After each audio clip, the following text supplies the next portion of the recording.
네, 다시 한번 정리해드리지만 어린이집 교사였던 6번 환자의 딸은 음성으로 판정이 됐다고 합니다. 자, 오늘 우한에서 들어온 교민들 중 18명은 입국 과정에서 고열 같은 의심 증상이 발견돼 곧바로 격리됐습니다.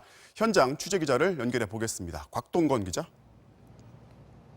네, 국립중앙의료원에 나와 있습니다. 교민 18명에 대한 이 바이러스 검사가 진행되고 있죠.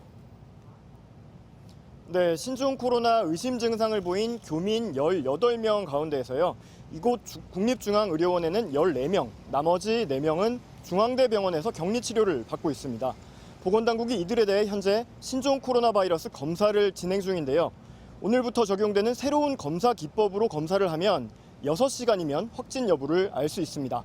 검사 결과는 빠르면 오늘 밤, 늦어도 내일 오전 중에 나올 것으로 보입니다.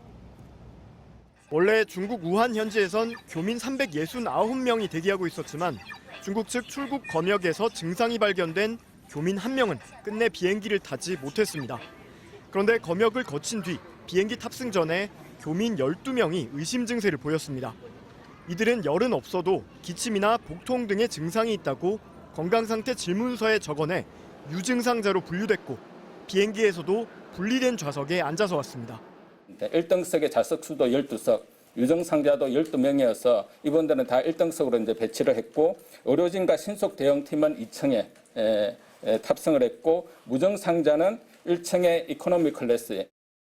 김포공항에 도착한 뒤에도 우리 측 검역 과정에서 추가로 6명이 37.5도 이상의 발열이 확인돼 유증상자에 추가됐습니다. 이들 유증상자 교민 18명은 모두 검역 직후 병원 2곳에 분산 이송돼 격리 조치됐습니다. 바로 검체를 채취를 해서 진단검사를 수행할 예정입니다.